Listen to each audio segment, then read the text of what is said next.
Hello?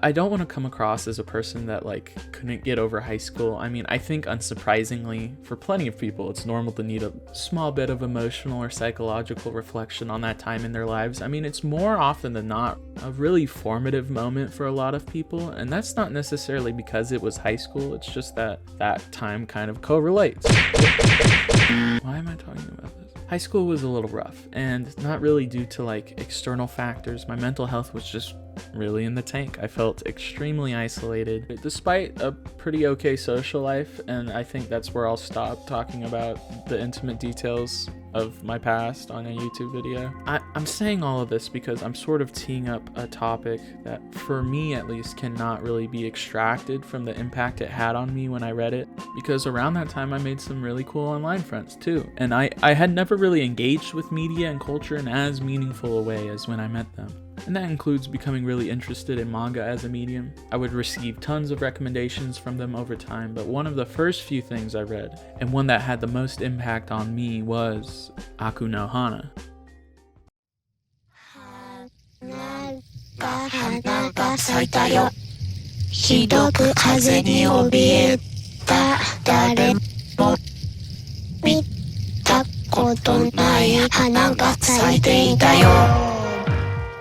At least in my experience, there's a very distinct line in terms of who knows what about Aku no Hana and Oshimi's work.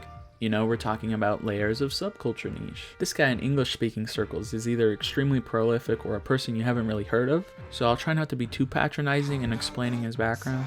Shuzo Oshimi's a manga artist who works in a very specific set of themes. He gets a lot of comparisons in writing to people like Inio Asano, which is honestly, I don't really see it. The comparisons seem a little shallow, especially when they mostly consist of, oh dude, this is so messed up, not in a visceral, physical.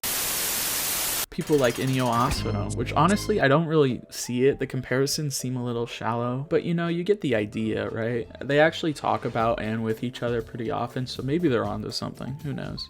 Oshimi out the gate kind of struggled in terms of popularity. The tone of his work was really light, I guess, and people weren't really vibing with his sense of humor. Real quick, just as a bit of transparency, finding interviews with Oshimi is kind of hard in terms of what I can find and read, because I don't speak or understand Japanese. But I'm taking the Manben interviews as Bible, essentially. It's just my primary source on these things. Okay, so Oshimi pivots in tone, right, to a much kind of darker and more serious subject matter, and that is kind of shown through the works of Drifting Net Cafe and Aku no Hana. Drifting Net Cafe is it's pretty difficult to tangibly gauge how well the series performed. It ran for over 2 years, and there was a TV drama adaptation, so obviously we're not looking at a complete disaster. But let me be real, right? And take this as just okay, I am not Kyle Manga Reviews 2008 or the Thoughtful Weeb or something, right? You know what I mean? This has never really been my goal. I don't have the guts to surmise any work in a way that comes across as objective or encompassing. But I mean, this thing sucks. No hyperbole. I can't even really begin to break down why this feels like such a failure to me. Maybe it's all. I can't even begin to break down why this feels like such a failure to me. At the end of the day, it's just it lacks a humanistic core that his other works don't. Hey, so quick note, I haven't actually read any of Oshimi's works that are still publishing, so if those are ass, don't come for my neck, because I don't know. But yeah, enough about Drifting Net Cafe. I'll be honest, when I finished Drifting Net Cafe, I was actually mad. I brought a lot of expectations to the work and was just so disappointed. And that's my fault. I shouldn't have brought any expectations to it in the first place. I mean, to desire is to suffer, you know? But in this moment of anger, I pushed myself even further to really try and understand what they were even attempting to pull off, you know? Just to make it make sense at least. Drifting Net Cafe is actually an adaptation or a reimagining of an incredibly acclaimed legacy work called Drifting Classroom, written by Kazuo Umezo. And when I say adaptation, what I actually mean is that it's a blatant, misguided rip. And when I say adaptation, what I mean is that it reuses some of the ideas, but really it only feels like it's connected for branding purposes, which I admit is a little cynical of me to say, but honestly, that's the vibe I'm getting. Drifting Classroom is actually incredible though, and especially standing in contrast with Net Cafe. It just really is a good example in how to economically employ horror and shock into a work and still totally serve the thematics of the story. This grown man ass boy. Drifting Classroom feels so directed and purposeful despite its pretty large chapter count. It was doing like 70s numbers, if you know, you know. And just by comparison, Net Cafe feels like it's just spinning its wheels forever and ever, and it's only 60 chapters long. You'll get a peek into something substantive, and then it's like, oh, back to the sexual violence zone for 5 chapters. I don't really want to be misunderstood. My issues with Net Cafe aren't really me having problems with these aspects on principle. I love like durational cinema. Happy Hours is my favorite movie I've ever seen. I have no issue with a story being longer or just moving at a slower pace. And I don't think a narrative by definition needs to speak to more than it would want to.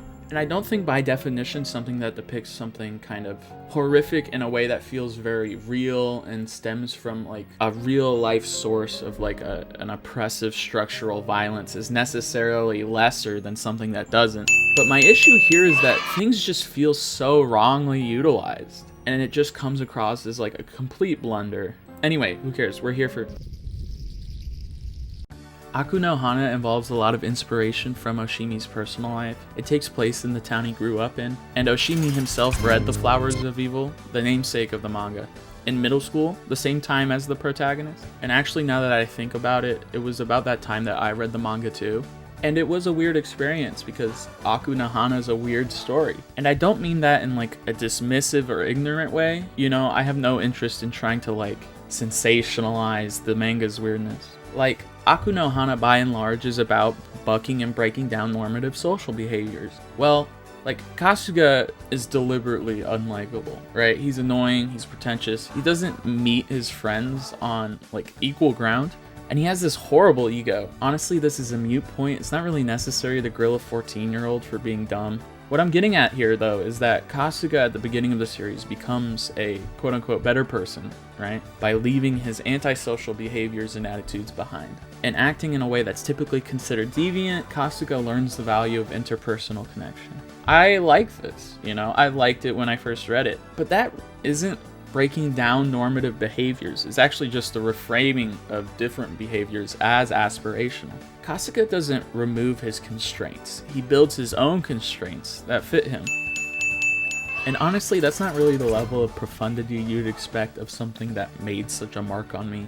Honestly, I was kind of surprised too as I grew into the series rereading it, and it sort of just became more and more underwhelming. The message of just like, people should live a certain way isn't exactly moving mountains, even if the way people should live could be summed better as something like, you need to live authentically.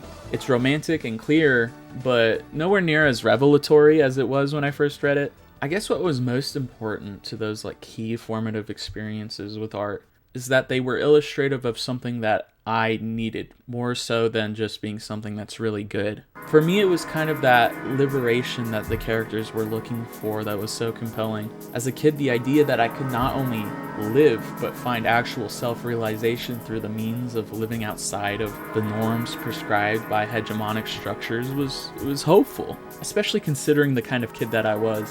And that message was communicated super clearly to me, despite the fact that it wasn't as obvious to a lot of other people.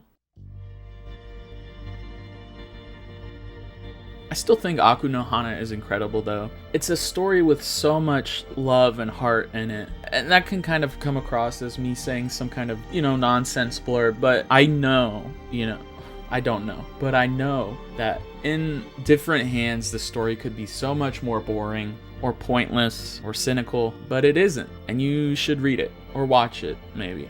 Actually, if you watch the anime, you have to read the manga to get the whole series. The anime is only the, first third-ish, but the series, I mean, man, it looks so good. I think sometimes there's a change of tone in the anime that I'm not absolutely in love with, and sometimes I'm not crazy about the way it uses kind of the codified TV drama visual convention. But man, they really did take a swing.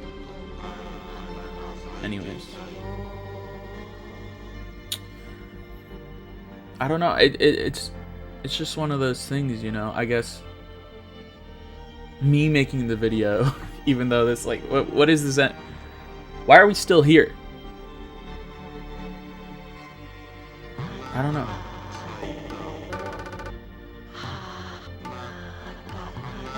Anyways, that's the video.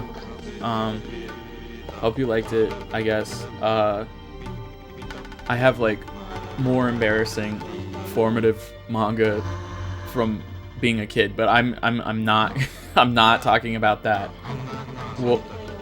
Well, maybe.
いらねえ。水をください。